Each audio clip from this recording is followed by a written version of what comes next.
All right, today is Wednesday, January 29th. Right now it's 10:36 p.m. Pacific time. Just checking the markets as we go into the Thursday session here. This week I'm taking a look at dollar CAD right now. This pair is interesting to me because a lot of the current macro issues are causing this pair to go up. Dollar is holding relatively strong against the other currencies here. We did have a little trace back against gold, but mostly against the other fiat currencies. Dollar is pretty strong as all the central banks go into a rate cutting cycle here. The interesting backdrop to the news, we had the Fed conference and interest rate decision. From the tone of the Fed, it seems like they are looking to pause rates.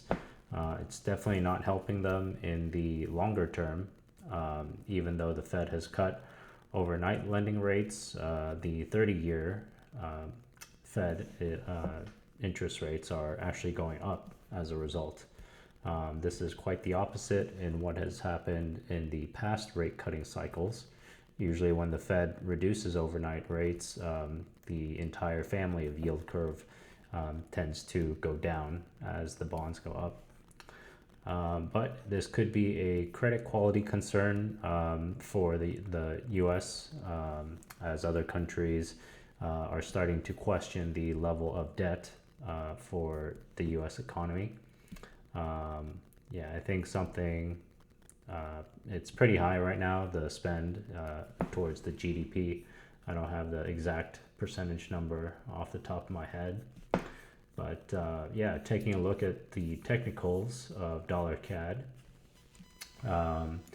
let's start from the monthly perspective. So we are trading at pretty much an all-time high since the last 20 years, really. And it's trying to break this 1.45 level. We touched this level, closed into it last week, and then, last month. And then this month seems like it's going to close as a doji candle. There's just less than 2 days remaining. On the weekly chart, we're seeing how this is unfolding. So it's spent, the last 4 or 5 weeks in this area, trading above the weekly Tenkan-sen. And it looks like it could break. So on the daily chart, we have this nice wedge pattern forming. We did get some volatilities on January 20th as the markets opened on Monday.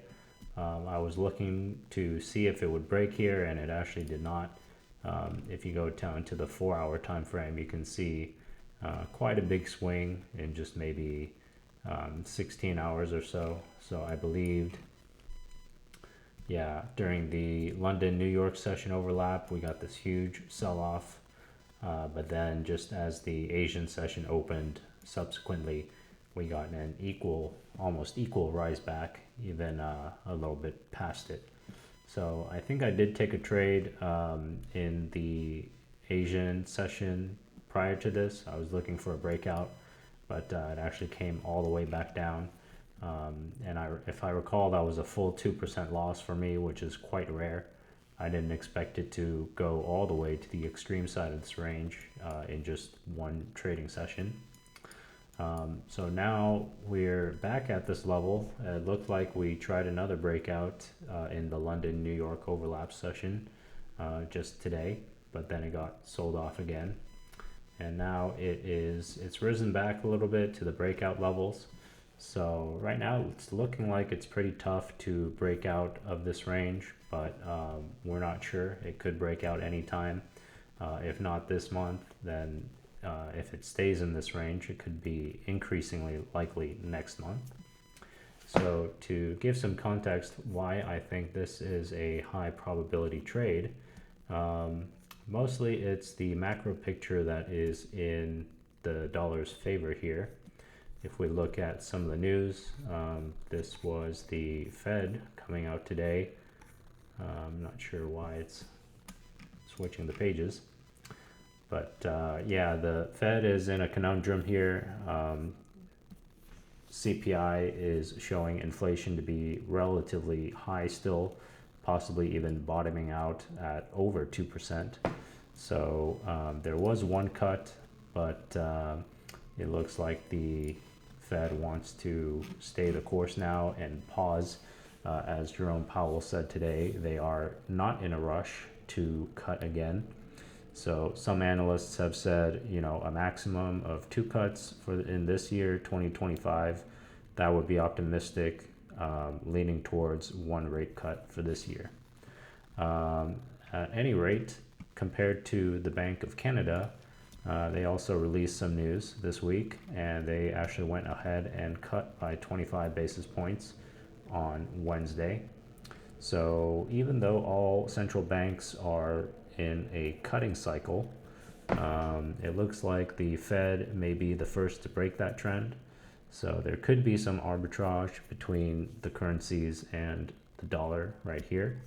I'm just picking on dollar CAD because there's also some trade concerns with the new regime in power.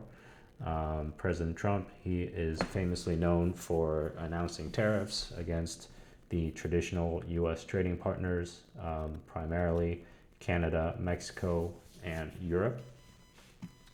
So taking a look here, that would support the thesis that dollar CAD could have a multi-decade move in the coming months here, especially when you look at this giant wedge pattern. The U.S. economy is larger than the Canadian economy.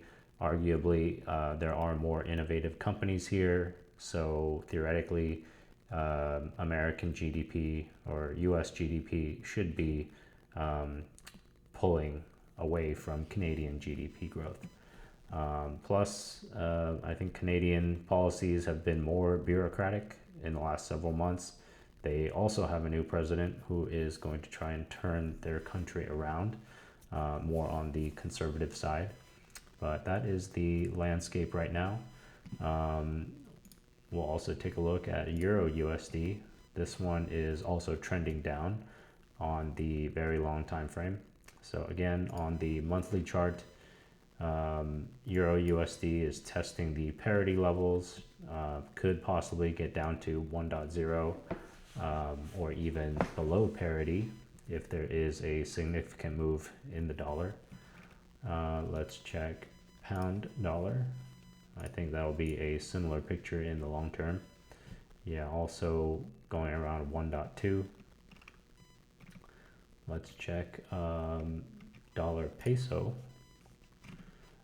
So yeah, dollar peso on the monthly chart, it has been very bullish ever since April of last year, and there doesn't seem to be resistance going into this Kumo or this resistance zone here. In fact, this monthly candle may even close into the Kumo if you look very closely here. On the weekly chart, it does look like it's topping out, but again, it's a little bit hard to sell off against the dollar, it seems, right now. So we'll see in the next coming months as the market responds to policies from this administration, what severity of tariffs President Trump decides to enact. This could put some big swings in the dollar here. Again, we're coming out of a period of relatively low volatility. Most of the pairs are not moving much against each other since 2022, which was the year when the Ukraine war restarted. So yeah, there could potentially be more volatility going on in the markets. Now taking a look at gold, now this would be commodity gold against the dollar. Even though the dollar is strong against the other currencies, we still see gold trending higher. So this week, last week we had a close into 2760 and not much action this week. No response from the sellers to keep it in this range. So overall, this could be a continuation move from gold into 3000. Again, this backs up the hypothesis that the rest of the economies across the world are calling the credibility of the United States into question. So if other central banks, if they prefer to hold something more stable like gold as opposed to treasuries, then that would back up this move here. So I haven't had much luck trading gold. It's mostly been range bound. I took a trade last week, but it got taken out, I think on the Monday open of this week. Yeah, even though it looked like it was setting up for a bullish move on Friday, when Sunday came, it took out my stop losses. I put it right below, I think, this base here, but even that, it's not a significant support. So I think I ended up getting taken out in the early Asian session hours on Sunday. Yeah, but gold is now again trading at 2764 levels. So we'll see if there is a continuation breakout in this market as well.